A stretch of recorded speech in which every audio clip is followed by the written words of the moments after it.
This episode of Marijuana Today Daily is brought to you by the Ohm of Medicine Medical Marijuana Dispensary of Ann Arbor, Michigan. Learn more about all the cool things they're doing over at the Ohm of Medicine by opening up ohmofmedicine.org, which is spelled O-M-O-F medicine.org. Good morning, Marijuana Nation. It's Thursday, November 16th, 2017, and you're tuned in to episode 375 of Marijuana Today Daily. I'm your host, Shay Gunther, and I'll be walking you through today's marijuana news and headlines. As always, we have a full and busy day of cannabis news in our hands, so let's jump right into it. Our top story of the day is the news out of Kentucky that Secretary of State Allison Lundergan Grimes is forming a legislative task force to explore the question of legalizing medical marijuana in her state. The Secretary of State announced the new venture yesterday, which will look at different ways medical marijuana legalization could be implemented and regulated. The task force will meet later this month and will be made up of representatives from healthcare, law enforcement, and state government. In her announcement, Grimes said, quote, "Too many Kentuckians are suffering from debilitating physical and mental illnesses. Most have lived with the effects of these illnesses for years. We must do more to relieve their pain and suffering, and there's significant evidence that cannabis is beneficial to these individuals, especially veterans suffering from post-traumatic stress." Unquote. Fantastic news that we'll keep an eye on. The latest news out of New Hampshire isn't quite as fantastic, with a state House committee voting yesterday to reject a bill legalizing adult use marijuana in the Granite State. House Bill 656 would have created a taxation and regulation scheme for adult use marijuana, but was rejected by a vote of 13-7. One of the more frustrating parts of this story is the reasoning given by those who voted no, with most of the talking points easily rejected with a little bit of sound science and facts, including a claim that legalizing marijuana would exacerbate the state's opioid crisis. As regular listeners should know by now, the exact opposite of that is true, with both anecdotal and academic studies showing that states with legal marijuana have much lower rates of opioid abuse and overdose. One prohibitionist even trotted out the tired trope of marijuana being a gateway drug in praising the rejection of the bill.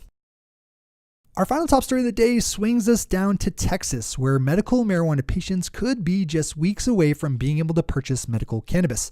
The state has a limited medical program that allows patients living with certain kinds of epilepsy to legally use the drug, but is still working to roll out their program 2 years after voting it in.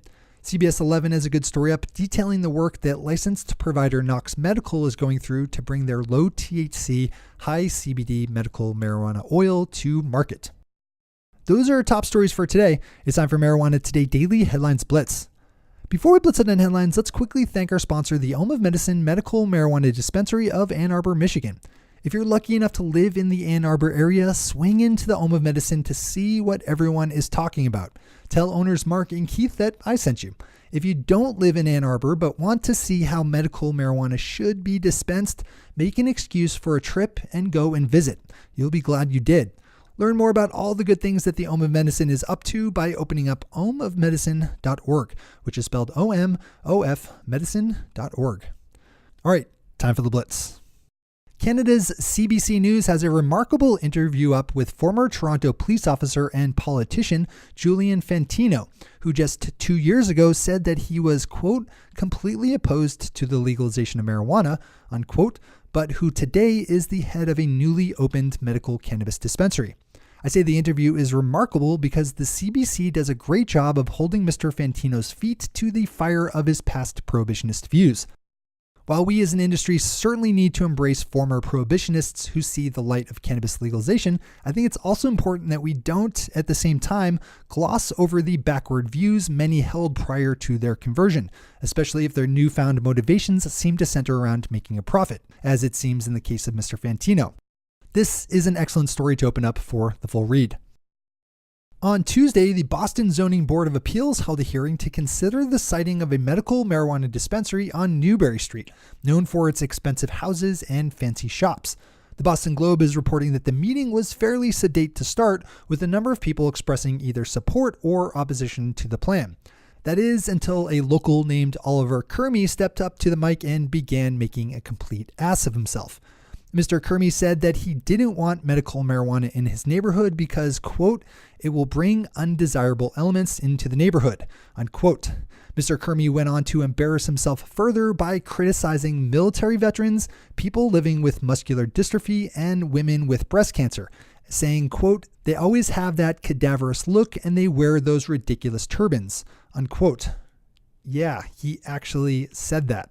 Thankfully, the Board of Appeals wasn't buying it and voted unanimously in favor of the dispensary to be located at 331 Newbury Street. Alaska's Marijuana Control Board wrapped up 2 days of meetings yesterday without getting around to the issue of allowing dispensaries to open up cannabis consumption spaces to customers. The board will meet later this month, at which time they will pick back up on the discussion. The Montana State Department of Health just released a set of proposed regulations for their medical marijuana program that includes mandates that medical cannabis be tested for both THC content as well as the presence of any kind of contamination. The proposed rules would also require a seed-to-sale tracking system and laid out the fees that medical patients and providers would have to pay. Swing over to the Missoulian for the full details on this one. Tom Angel over at Marijuana Moments picked up on the story of the U.S. Department of Veterans Affairs policy barring VA doctors from discussing and recommending medical marijuana to veteran patients in need. As Tom is reporting, it looks like the VA has a fundamental misunderstanding, intentional or otherwise, over their powers to allow their doctors to talk about medical cannabis. Another good one to open up for the full read. The San Francisco Board of Supervisors has been working over the last month to craft a set of regulations for their soon-to-launch adult-use marijuana program, but as SF Weekly is reporting, failed to pass proposals on Tuesday setting up a citywide permitting system. As it stands now, the city won't be able to allow adult-use sales to happen on January 1st when California's Amendment 64 goes into effect, and right now it's looking at January 5th as their soonest possible start date, assuming they can agree on a system later this month when they next meet. This is another one we'll be keeping a close eye on. And finally for today, Marijuana Business Daily has a good story up about the enormous business conference they're throwing this week in Las Vegas that's drawing around 17,000 attendees, including yours truly. The Marijuana Business Daily conference outgrew its space at the Rio Casino, where it was held last year, and moved to the much larger Las Vegas Convention Center. With 678 exhibitors camping out over 300,000 square feet of convention space, this is easily the largest gathering of industry folks to take place every year. Those are the headlines and news for the day. I'll be back with you again tomorrow with another information-packed episode of Marijuana Today Daily. But in the meantime, if you have any stories to share or feedback to give, zip us an email to headlines@mjtodaydaily.com.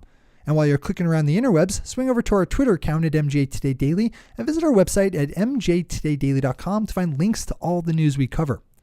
Thanks to our sponsor, The Ohm of Medicine, and to all of our awesome patron listeners for the support that makes this show possible. To join the illustrious ranks of the patron listeners yourself, swing over to our website at mjtodaydaily.com and click on that big blue button at the top of the page that says Become a Patron. I'm your host, Shay Gunther. Thanks for tuning in and starting your day with marijuana today.